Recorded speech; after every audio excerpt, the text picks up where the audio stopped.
Close your eyes for a moment and imagine. Forest shrouded in fog, morning light filtering through the leaves, and in the midst of it all stood a creature so beautiful, so pure, that its presence was a promise of miracles. Snow-white fur, a mane gleaming with silver, its steps touching the ground without leaving a trace, and most iconic of all, the golden spiral horn that rises from its forehead, capable of curing disease and neutralizing poison. This is the unicorn, a symbol of eternal purity. But what if I told you that all that beauty, magic, and purity was a lie? Not a deliberate lie, but one that grew out of an ancient misunderstanding. Because experts believe that the unicorn we know today, the most majestic creature in mythology, was actually inspired by a rhinoceros. Yes, a muddy, large, and unfriendly rhinoceros. A fact that will make you see this legend with entirely new eyes. So let's dive in. Where did this unicorn myth really begin? The oldest records come from ancient Greece. Ctesias, a historian working in Persia, wrote about the wild ass of India, which had a single horn on its forehead. He described the creature as large, white and red, and with long horns that were black at the base, white in the middle, and red at the tips.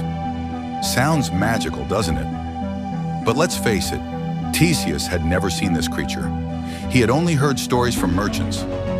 So why rhinos? If you strip away all the magic, rhinos have all the basic physical characteristics of the story. Rhinos have a single, powerful, prominent horn on their foreheads, especially the Indian rhinoceros. They are large land mammals, and they are native to India and Asia, the same place Ctesias' story originated. Rhinoceros horns, as we know, are made of keratin, just like human fingernails. But on the medieval black market, these horns were sold as alicorns, unicorn horns, for astronomical prices. They were believed to be powerful antidotes to poisons. This evidence suggests that at one point, rhinoceros horns and unicorn horns were synonymous in the minds of European merchants and nobles. The funniest and most obvious counterpoint to this myth comes from one of the greatest explorers, Marco Polo. In the 13th century, he traveled to Asia and wrote about his experiences in his book, The Travels of Marco Polo. There, he claimed to have seen a unicorn. But wait, his description was far from the sacred white horse. Polo described the unicorn as a creature almost as big as an elephant, with a head like a boar and legs like an elephant. Its horn, he said, was thick and black. Clearly, Marco Polo didn't see a magical white horse. He saw a Sumatran or Javan rhinoceros, a muddy creature with a single horn, thick hide, and a rugged appearance. To Polo, this was the unicorn he'd heard about from traders, and he had to admit the truth was quite disappointing. The stories circulating in Europe were already so idealistic and sacred. When Europeans first came into contact with the source of the myth, the actual animal, they couldn't accept that this brutish creature was the inspiration for their symbol of purity. So they ignored the rhinoceros, opting instead for the far more beautiful myth of the white horse. Rhinos aren't the only real-life creatures accused of giving birth to unicorns. There's also the narwhal, a whale with a single, spiral horn that pierces the Arctic Ocean. Narwhal horns are often found in Europe and sold as genuine, pure alicorns, primarily because of their spiral shape.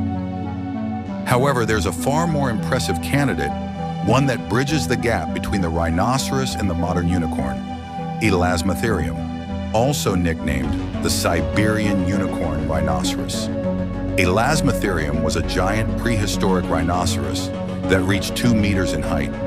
Imagine, a rhinoceros covered in thick fur with a single, incredibly long horn protruding from its forehead. Although extinct tens of thousands of years ago, research suggests that it may have coexisted with modern humans for thousands of years longer than we thought. Could it be that memories of this hairy, one-horned giant were inherited from ancient hunters, and over time, combined with tales of the Indian rhinoceros and embellished with the wings of European imagination? So, from all this evidence, we see an interesting truth. The unicorn is not a real creature. It is a mythological mashup. It takes the large shape and single horn of a rhinoceros, the color and speed of a horse or donkey, and the spiral horn of a narwhal. The unicorn is a testament to the incredible power of human storytelling. As tales of the powerful and rugged rhinoceros crossed continents and centuries, they were not only repeated, but enhanced. Humans transformed the rhinoceros, ugly in the eyes of Marco Polo, into a sacred horse beloved by royalty.